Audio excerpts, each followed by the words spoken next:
창세기 3장 1절부터 10절까지 말씀 저희가 찾아서 교독하겠습니다. 그런데 뱀은 여호와 하나님의 지으신 들짐승 중에 가장 강교하니라.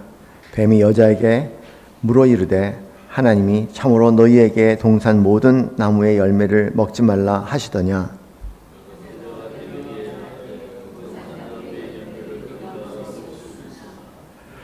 주황 동산에 있는 나무의 열매는 하나님의 말씀에 너희는 먹지도 말고 만지지도 말라 너희가 죽을까 하노라 하셨느니라.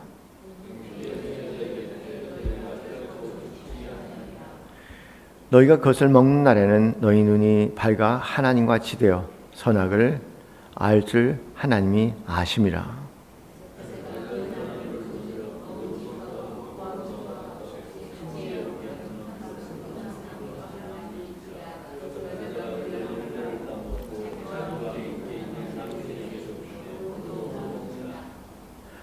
이에 그들의 눈이 밝아져 자기들이 벗은 줄을 알고 무화과 나무를 잎을 엮어 치매로 삼았더라.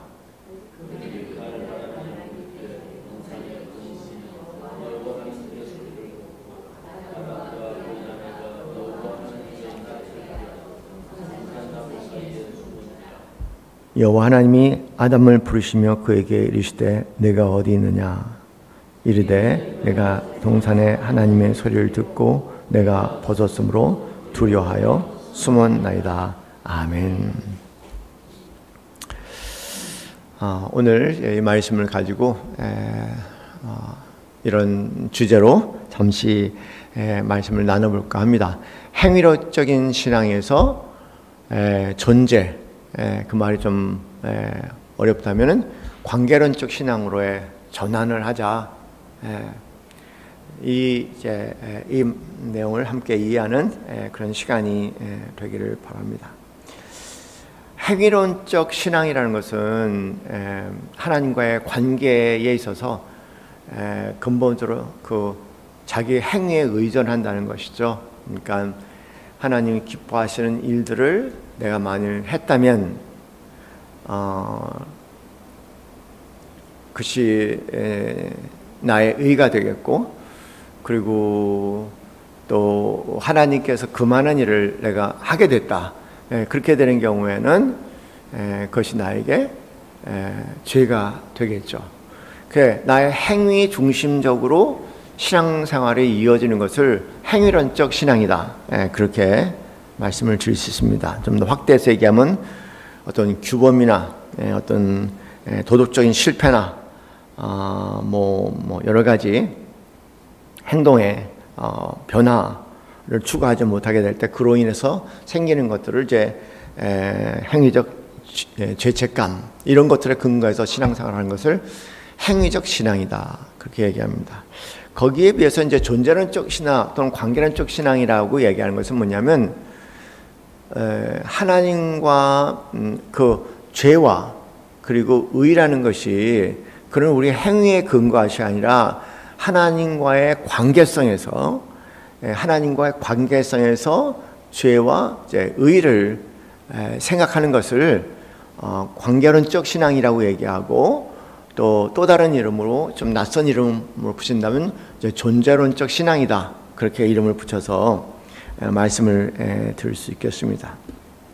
다시 말해서 죄의 문제와 이 기독교에서 얘기하는 이 죄의 문제와 의의 문제는 무엇을 하느냐에 있는 것이 아니라 누구와 어떤 관계를 갖고 있느냐예요. 그래서 기독교는 독특하게 관계론적 신앙 또는 존재론적 신앙이라고 얘기합니다. 근데 기독교만 그래요. 기독교를 제외한 그 모든 종교들과 사람들의 어떤 그 관습을 보면은 100% 행위론적 신앙입니다.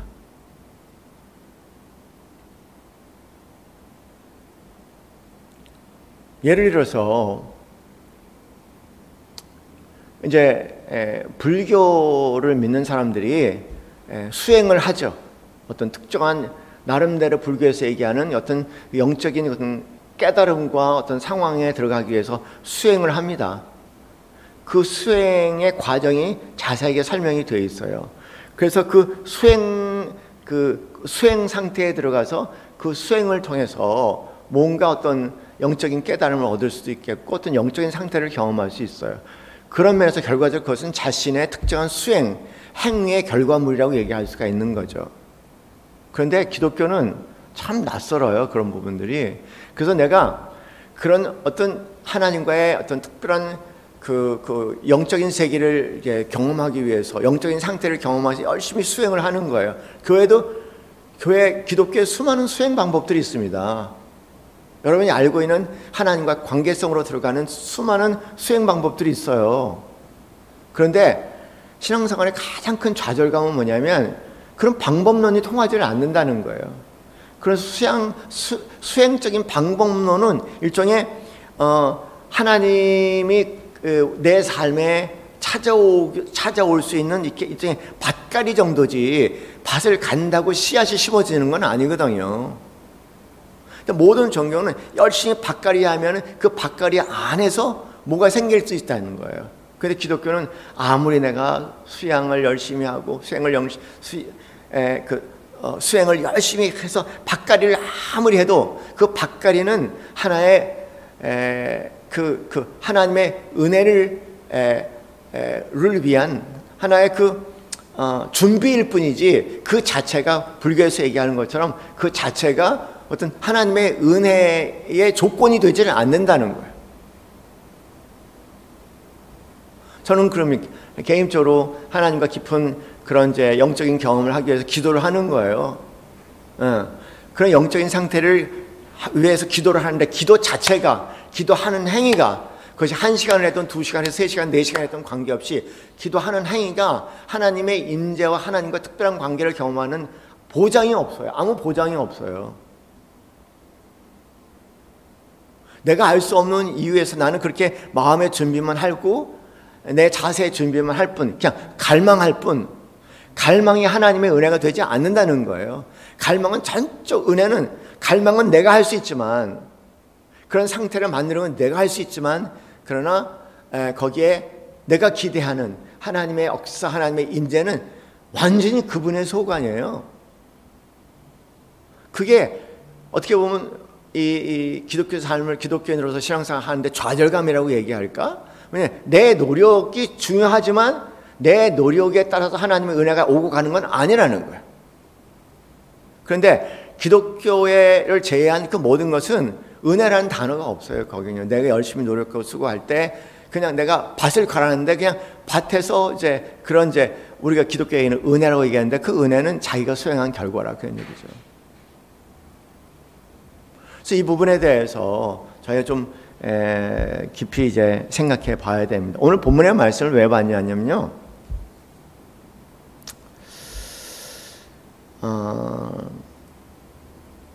기독교의 본질이 관계고 존재의 문제다, 행위가 아니라 관계고 존재의 문제라는 것을 가장 명확하게 드러내는 본문이 바로 이 창세기 3장의 본문이에요.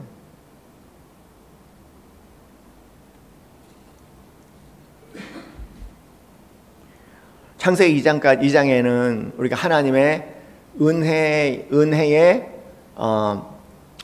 안에 살았죠.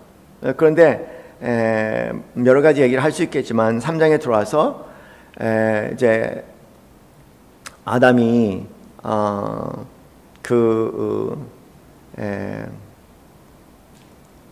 악한 영의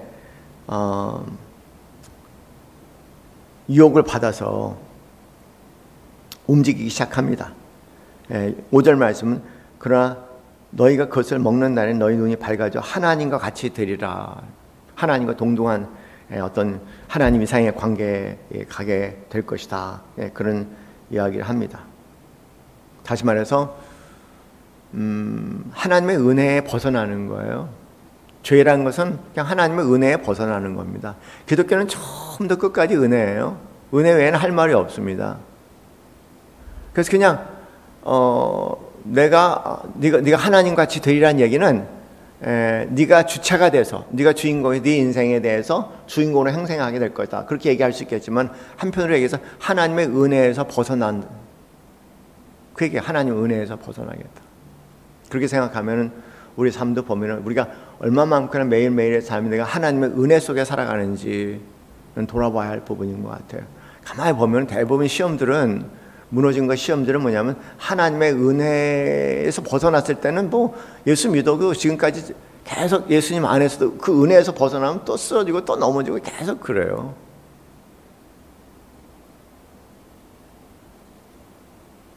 그리고 그 결과에 대해서 우리가 읽는 그 7절에 이렇게 기록합니다. 이에 그들의 눈이 밝아져서 자기들이 벗은 줄 알고 무화과 나무 잎을 엮고 치마로 엮었더라. 자기가 노출됐다. 뭔가 어떤 비밀이 다 노출된 거예요. 내가 숨기고 싶은 것이 노출된 겁니다. 내가 숨기고 싶은 것을 노출될 때 우리가 느끼는 것은 뭘까요? 내가 이거를 사람들이 알면은 말이지, 이걸 사람들이 알면은 나는 끝장이야. 나는 이걸 사람들이 알면은 내 얼굴을 세울 수가 없어 도대체. 그런 것들을 정서적으로 뭐라고 얘기하나요? 수치심이라고 얘기를 합니다. 수치심이라고 얘기를 해요. 이건 그냥 잘못하는 것과 다른 문제예요.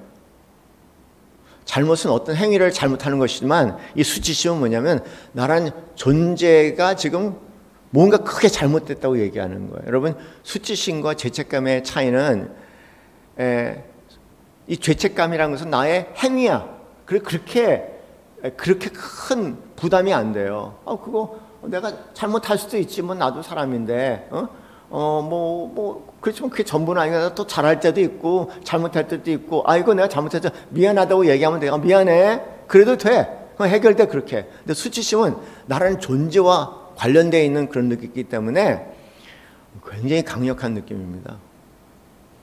여기서 보면은 수치심이라는 것은 내가 비밀로 하고 누구도 알기를 원치 않은 사건들이 노출되게 될 때 느끼는 것 수치심인데 그 얘기는 뭐냐면은 어디서 뭐냐면 큰 변화가 일어나는 거예요. 이런 수치심이 없었거든요. 창세기 2장 말씀 보면은요, 서로에게 한 말입니다. 서로에게 한 말이 서로 너무나 사랑스러운 존재라고 23절의 말씀이 아담이 이르되 이는 내 뼈 중에 뼈요 살 중에 살이라 이것을 남자에게 취하였으므로 여자라 부르라. 이런 얘기들, 이 얘기들 가운데 뭐냐면 이 창세기 2장 안에는 수치심이라는 것이 없어요. 벌거벗었지만 부끄럽지 아니하였더라. 그 얘기가 단적으로 수치라는 것이 존재하지. 하나님의 은혜 가운데 있기 때문에 그 하나님의 은혜와 하나님의 관계성과 하나님의 연합 속에 있기 때문에 벌거벗었지만 하나도 부끄럽지 않은 거예요. 나의 어떤 치부가 다 드러난다고 해도 여전히 그 모든 치부를 감싸할 수 있는 하나님의 은혜와 그 절대적인 사랑이 있었기 때문에 그게 아무런 문제가 되지 않아요. 그런데 그 은혜에서 벗어나고 그 사랑에서 벗어나서 내가 혼자 내 삶의 주체가 되겠다고 이제 하는 그 과정이 굉장히 잘못된 행위를 하게 되는 거죠. 잘못된 행위를 하고 이제 그걸로 해서 너무 두려운 거죠. 뭐 죽게 됐다고 얘기하니까 누구한테 얘기하 이거 누가 하면 난 끝장이야. 그런 거 있지 않습니까? 한번 생각해 보세요. 되게 수치심은 그런 거예요. 누가 이거 알면 나는 이제 끝장이야. 그런 거 있어요. 이거 내 비밀인데 이 비밀을 누가 알면 나는 끝장이야. 난 죽었어. 그런 것이 있단 말이에요. 그래서 이거를 알면은 나는 죽을 건데 라고 생각하는데 이걸 노출시키겠습니까? 절대 안 노출시키죠. 근데 하나님께서 오셨어요. 다가오셨습니다.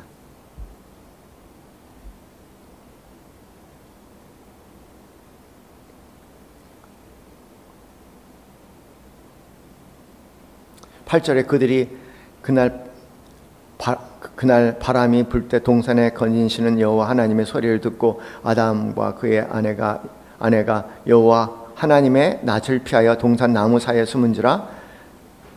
이게 숨는다는 거, 자기 노출을 굉장히 두려워 숨는다는 것도 수치심의 한 모습입니다. 여호와 하나님이 아담을 부르심에 그에게 이르시되 내가 어디 있느냐. 이르되 내가 동산에 하나님의 소리를 듣고 내가 벗었으므로, 그러니까 내가 벗었으므로 두려워 숨었나이다. 이걸 다 수치심이라고 얘기하거든요. 그건 다 존재에 대한 얘기. 존재, 자기 자신에 대한 모든 느낌이 바뀐 거예요, 한순간. 2장과 3장은 참 놀라운 사건입니다. 그냥 한마디로 쉽게 벌거벗었지만 부끄럽지 않아.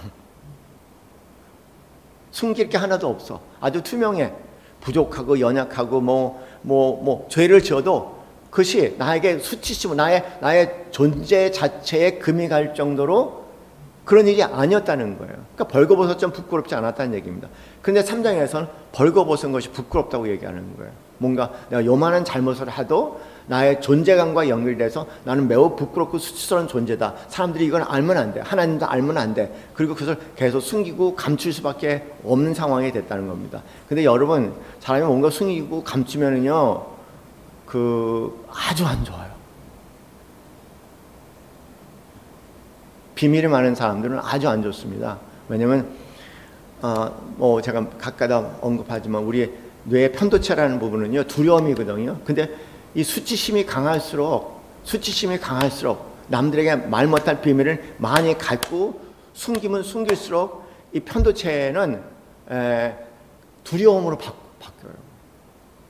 그 두려움, 불안이 돼.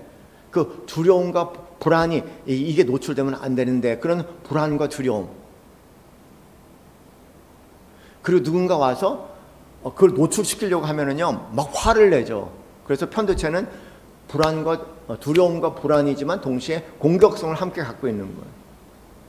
이게 커지면은 문제가 많아요. 굉장히 방어적이고, 굉장히 불안하고, 어떻게든지 나의 약점을 건드릴 것 같으면은 굉장히 공격적으로 확 변해서 상대를 오히려 공격해버리고, 여기 다 나오지 않습니까? 그리고 모든 문제를 다 다른 사람 탓으로 돌리는, 여기 3장에 나와 있는 모든 아담이 죄를 짓고 나는 모습은 그냥 뭔가 수치는 정체성, 존재에 대한 얘기니까 그 존재가 바뀌었다는 겁니다. 하나님과 에덴 동산의 2장에서 하나님과 관계에 있었던 아담이 나의 부족하고 연약한 모습들, 온전하지 않은 모습들, 서로의 모습이 드러내도 그것이 서로에게 어떤 부끄러운 거, 수치심이 되지 않았어요. 아마 상상을 해보는 겁니다. 내가 뭔가 좀 부족한 그런 모습을 보여서 당신 이거 부족해? 그럼 그래, 그런 것 같아. 미안해. 나 의식하지 뭐 미안해. 정말 미안해. 그럼 끝나는 거야. 그런데 이 3장에 넘어가면 아담이 어떻게 존재가 바뀌었냐면은 하나님께서 여기 나왔지 않습니까? 하나님께서 아담에게 왜 그런 일을 했냐 그랬더니 아담이 하는 얘기야. 하나님, 자기 일을 인정하지 않아요. 자기 잘못을. 뭐냐면 그걸 인정하면 자기는 죽을 거라는 생각을 갖고 있는 거죠. 죄송합니다. 오늘 제가 말을 좀 버벅거려. 말을 잘 못해. 왜냐면 어저께 지난 월요일, 화요일, 수요일 오늘 오전에 제가 2박 3일 가족여행을 갔다 왔거든요. 아들 둘을 데리고. 근데 밤 9시부터 새벽 5시까지 얘기했어요, 애들하고. 엄마는 안에서 주무시고. 우리는 왜 애들은 그렇게 나하고 얘기하는 걸 재밌어 할까? 첫날도 9시부터 새벽 1시. 나 졸려 더 못하겠어. 그러고 내가 첫날은 잤는데 어저께는 또 마지막 날 끝까지 날 붙잡고 얘기시켜. 9시부터 새벽 5시까지. 그때 이게 해가 뜨면, 나이가 되면 잠 안 오잖아요. 그렇죠? 그래서 지금 제정신이 왔다 갔다 해서 그래서 말도 버벅거리고 생각도 좀 돌이 안 가고 좀 이해해 주세요. 나 나중에 오늘 다른 사람이 있었으면 그 사람 설교시켰으면 너무 좋겠어. 잠만 잤으면 좋겠어. 제가 이게 비몽사몽인 것 하고 그러니까 어쨌든 앞뒤가 안 맞을 수도 있고 말도 버벅거리고 그런데 한마디만 이해하세요. 행위적 신앙에서 존재의 신앙으로 바뀌다. 여기 다 2장 3장이 그런 내용입니다. 벌거벗었지만 부끄럽지 않았다. 방어적이 아니라는 거예요. 내 잘못에 대해서는 잘못하고 얘기할 수 있는 거야. 왜냐하면 그 이면에 그럼에도 불구하고 상대가 나를 사랑하고 그럼에도 불구하고 하나님 나를 사랑한다는 확신이 더 크니까. 근데 그 확신이 없어져 버리면 그럼에도 불구하고 내가 이렇게 부족하고 연약하고 그다음에 이런 좀 어리석은 부분이 있어도 그럼에도 불구하고 저분이 하나님이 그대가 나를 사랑한다는 확신이 있으면 방어적으로 안 되거든요. 그렇게 막 자기를 방어를 안 해요. 근데 삼장이나 보면은 다 그렇게 돼서 그러니까는 확 바뀌어 버려서 제가 느끼는 건 뭐냐면 하나님과의 관계가 단절됐다고 이렇게 존재가 바뀔 수 있나? 존재의식, 자기에 대한 느낌, 나라는 존재에 대한 존재가 이렇게 바뀌어질 수 있다는 거예요. 참 놀랍다.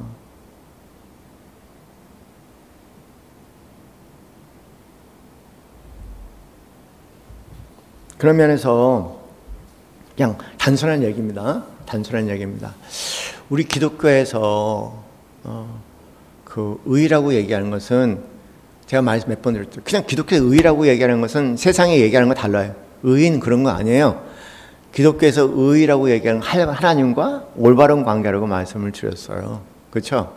그리고 하나님과 올바른 관계는 오롯이 의인 대신 누구요?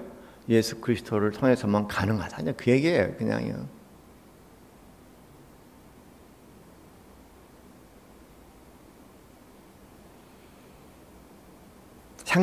상대적으로 죄라고 얘기하는 건 기독교에서 죄라고 얘기하는 건 행위에 있는 것이 아니고요. 하나님과의 관계의 단절이 죄예요. 그래서 3장은 죄인이라는 단어가 등장하기 시작한 거는 하나님과 관계가 단절이 됐으니까. 근데 이게 하나님과의 관계가 단절되는 것이 아니라 하나님과의 관계가 단절됨으로 해서 굉장히 인스큐어한 사람이 되는 거예요. 불안전한 사람이 되는 거예요. 편도체가 막 이렇게 굉장히 부풀어져요. 그리고 굉장히 방어적이고 또 자기 정당화 합리화를 시키려고 애를 쓰고 그래서 다른 사람들에게 모든 책임을 전가시고 다른 사람을 비난하고 이제 이런 모습도 자기 삶의 책임 안 지려고 하고 어떻게든지 숨기려고 하고 두려워하고 불안하고 그리고 조금이라도 누군가 나한테 불안함과 두려움을 일으키면 매우 공격적으로 상대에게 받기 시작하는 다 편도체가 부어서 일어나는 문제입니다.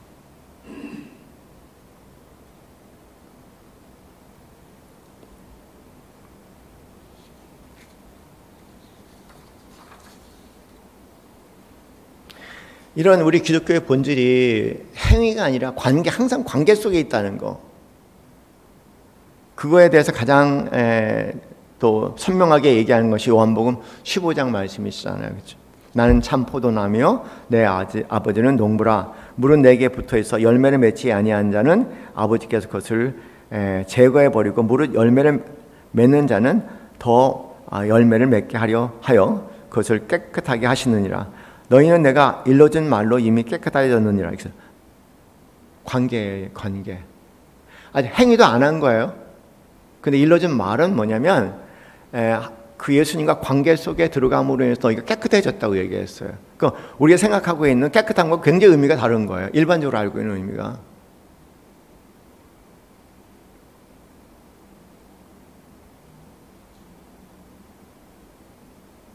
그러면서 내 안에 거하라.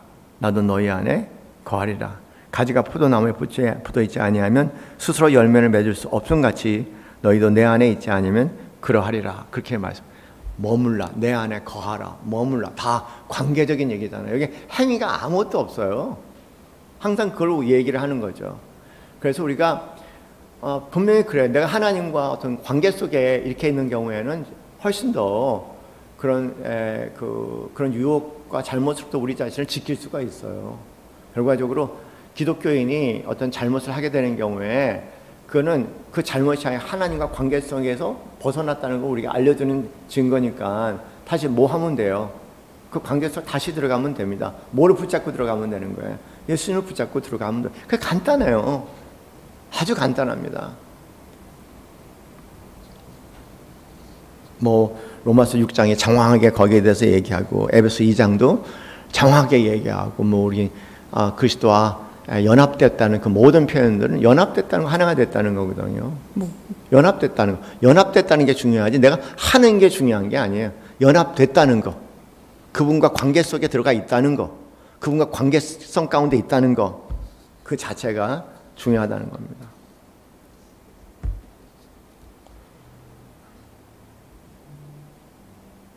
굉장히 그냥 이렇게 막 내가 뭘 하고 내가 올바로 살고 말씀에 비춰서 뭐 올바로 살고 옳지 못하고 도덕적 윤리적으로 그것과 기독교는 본질적으로 관계가 없어요. 하나님과의 관계 속에 있는 거다.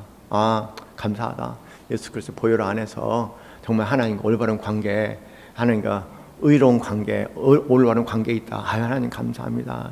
살다가 뭐 죄로 범죄할 수 있겠고 행동으로 범죄할 수 있겠지만 그건 본질은 아니에요. 그것은 우리에게 뭘 가르치냐면 하나님 은혜의 밭에서 내가 지금 뭐 하고 있다는 거예요. 떠나 다 그걸 얘기하는 거니까 바로 부르는 거죠. 뭘 부르는 겁니까? 그 은혜로 다시 들어와라. 하나님 품으로 다시 들어와라. 그 얘기예요. 그 얘기에 대해서 로마서 5장 21절이 굉장히 놀라운 얘기를 하십니다. 이 말씀은 여러분이 시간을 내서 암송해도 참 의미 있는 말씀인 것 같아요. 로마서 5장 21절. 이는 죄가 사망 안에서 죄가 왕노릇이라고 얘기합니다. 죄가 사망이란 건 두려움이에요. 그러니까 죄가 사망, 죄가 이 두려움과 굉장히 밀접한 죄의 심판, 죄의 심판, 죄의 심판, 죄의 형벌, 우리 죽음이라고 얘기했지만 포괄적으로 죄의 심판. 그러니까 죄는 항상 두려움과 연결되어 있다는 거예요. 그렇잖아요, 삶에. 그래서 죄가 사망 안에서 왕노릇한 것 같이 그 다음에 여러분 한번 읽어봅시다. 은혜도 또한 의로 말미암아 무슨 노릇이요? 왕노릇하는 거예요. 그리스도의 정체성은요 뭐냐면 죄가 우리에게 왕노릇하는 것이 아니라 뭐가요? 은혜가 우리에게 왕노릇하게 하라는 거예요. 얼마나 놀라운 말씀입니까? 왕노릇하여 우리 주 예수 그리스도로 말미암아 영생에 이르게 하려 함이라.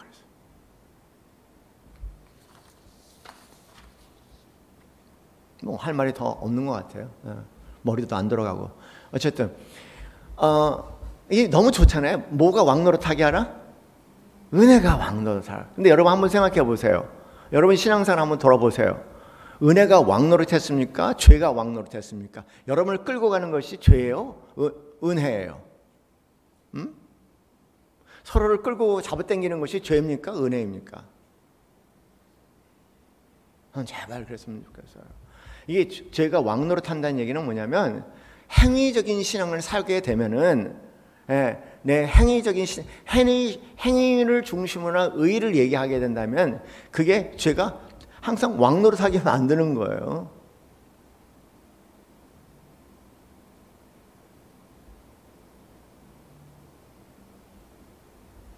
그냥 내가 뭐 이렇게 저렇게 이제 마음으로나 뭐 행위로나 온전치 못했어.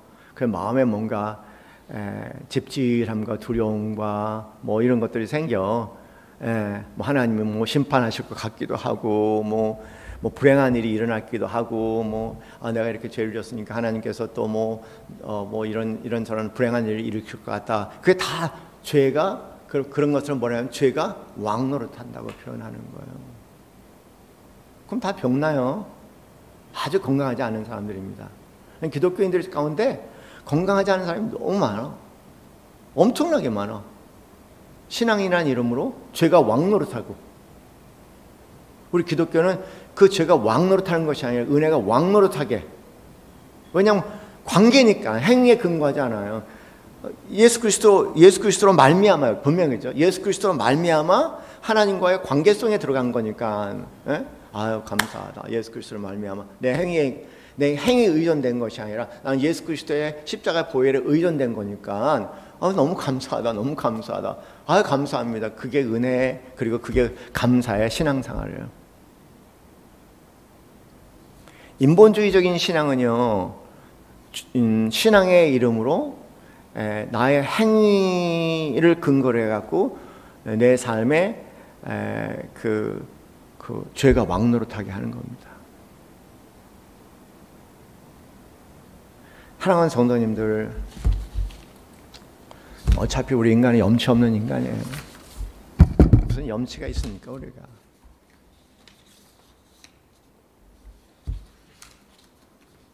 무슨 염치? 우리 염치 없어요. 그냥 떳떳하게 삽시다. 아무리 해도 염치 없어요.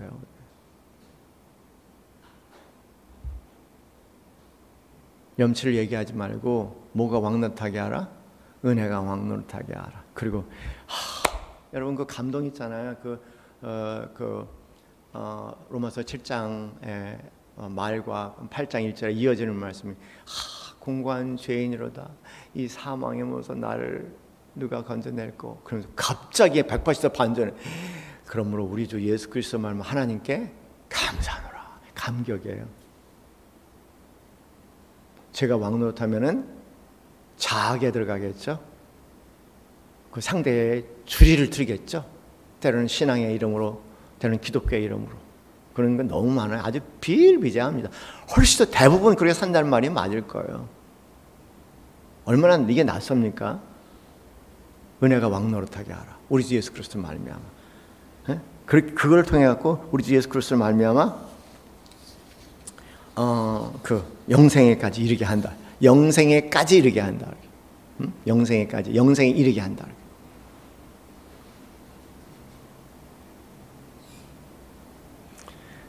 하여간 뭔 얘기 한지 나는 알아요. 근데 여러분 내가 하도 횡설수설 하니까 정리가 안 되실지 모르겠어요. 이거 하나만 기억합시다. 죄가 왕노릇하느냐? 내 삶에 지금 죄가 왕노릇하냐? 그렇지 않으면 예수 그리스도를 통해서 은혜가 나에게 왕노릇하냐? 은혜가 왕노릇하게 하면 우리 항상 관계적 신앙으로 다시 들어가는 거야. 그렇죠? 근데 죄가 왕노릇하게 하면은 행위적인 신앙으로 들어가는 거예요. 그건 예수님께서 가장 격렬하게 비난했던 바리새인들의 모습이 될 수 있겠죠. 나는 생각해보는, 상상을 해보는 겁니다. 우리 장로님들, 권사님들, 또 우리 전도사님, 또 남편, 또 한영이 다 우리 집 그냥 우리 집에 은혜가 왕노릇하면 어떨까? 은혜가 왕노릇하면 어떨까? 은혜가 왕노릇하는 한번 생각하는 거예요. 정 집사님이 은혜가 왕노릇하면 어떨 것 같아요? 응? 한번 생각해 보세요. 은혜가 왕노릇하라. 얼마나 좋아요.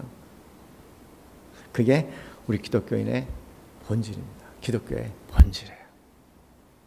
염치 없이. 염치는 무슨 염치를 얘기하지? 그 염치는 자기 안에 그나마 의라는 것을 붙잡을 끈악지가 있다는 생각이 하기 때문에 자꾸만 염치를 따지는 거예요. 염치 없어요. 기독교인은요.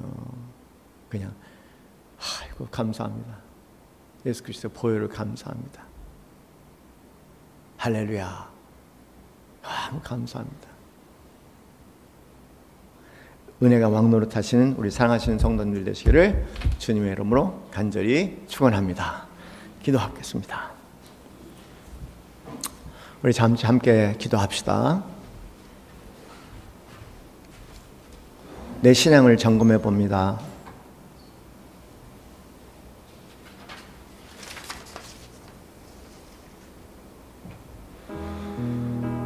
내 삶을 돌아봅니다. 나는 존재는 죄가 왕노릇하는 삶인지 우리 주 예수 그리스도 안에 은혜가 왕노릇하는 삶인지 내 자신의 내가 내 자신과의 관계를 살펴봅니다. 나는 내 자신과 어떤 관계를 하고 있는가?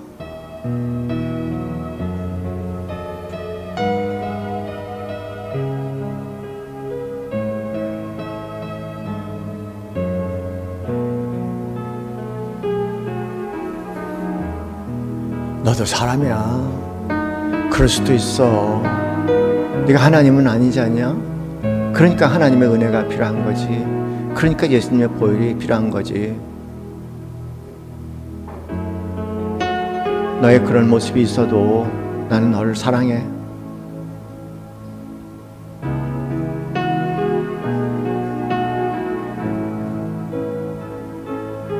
나는 너를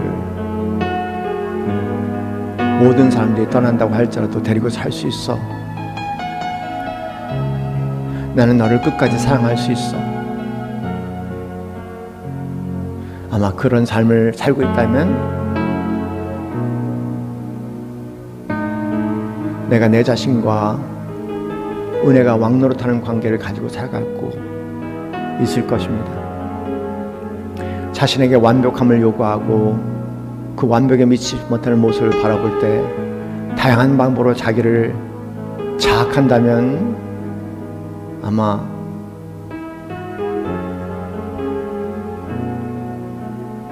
이제까지 죄가 왕노릇하는 관계 속에 나와 관계하고 있는 것일 것입니다.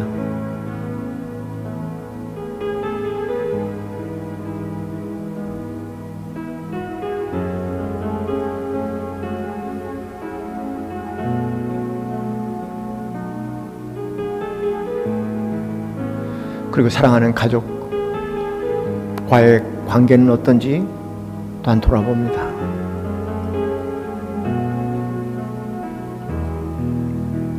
제가 왕노릇하는 관계를 상상해 봅니다. 서로가 저희가 왕노릇하는 관계 속에 맺어진 것을 상상으로 바라봅니다. 어떤 모습일까? 그게 진짜 하나님이 원하시는 것일까? 반대로 사랑하는 가족과의 관계 속에 은혜가 왕노릇하는 관계를 상상해 봅니다.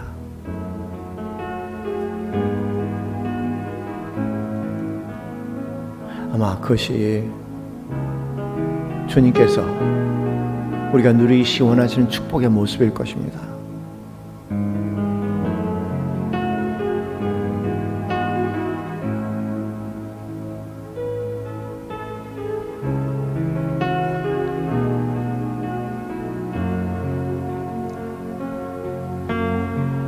은혜가 왕노릇하는 삶을 살아주신 가장 완벽한 분을 찾으라면 당연히 예수님이죠. 예수님 십자가의 모든 과정은 말 그대로 은혜가 왕노릇한 삶입니다.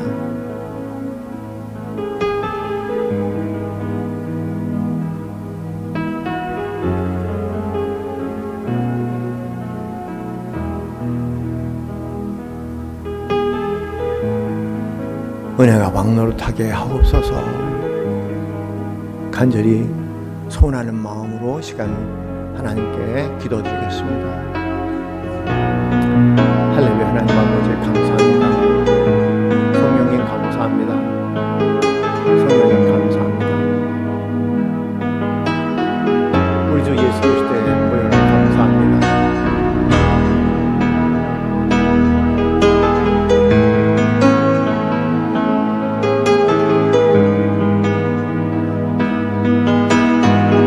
관계적 신앙, 존재적 신앙 가운데 새로운 삶을 꿈꾸며 살아갈 수 있는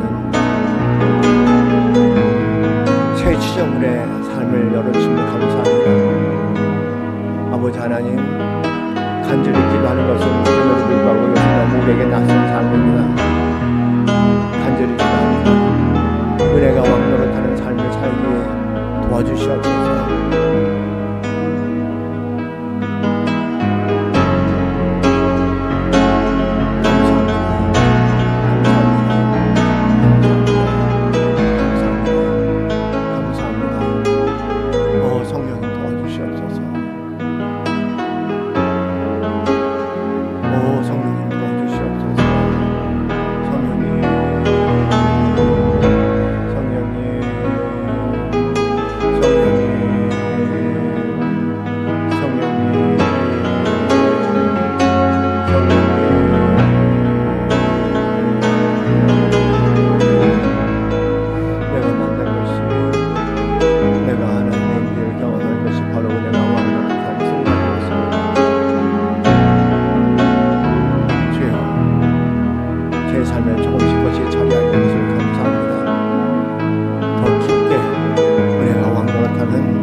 관계들이 될 수 있도록 도와주시옵소서. 할렐루야. 감사합니다. 하나님 고백합니다. 평생에서 주님을 만났던 그 깊은 만남의 시간을 한마디로 얘기하면 말 그대로 은혜가 왕노릇한 순간이었습니다. 참으로 안전한 시간이었고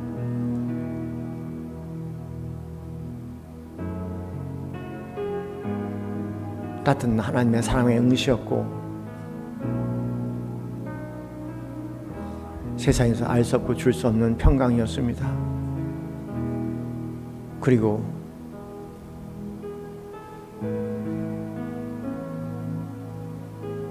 잔잔한 기쁨의 시간이었습니다.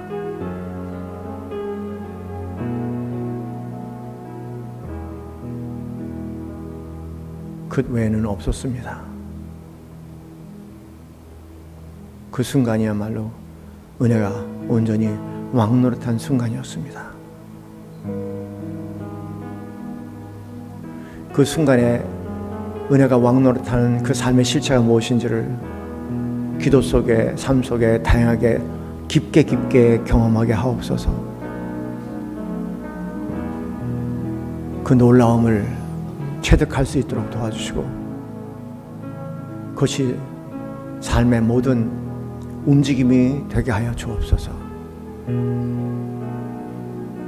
하나님 감사합니다. 이런 생명의 길로 우리를 인도해 주시는 우리 주 예수 그리스도의 십자가의 보혈을 형용할 수 없는 감사와 감격으로 찬양합니다.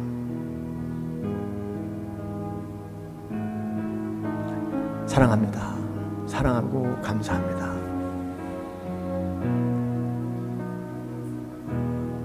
이제는 우리 주 예수 그리스도의 그 크신 은혜와 하나님 아버지의 지극하신 사랑과 성령님의 교통교감하심이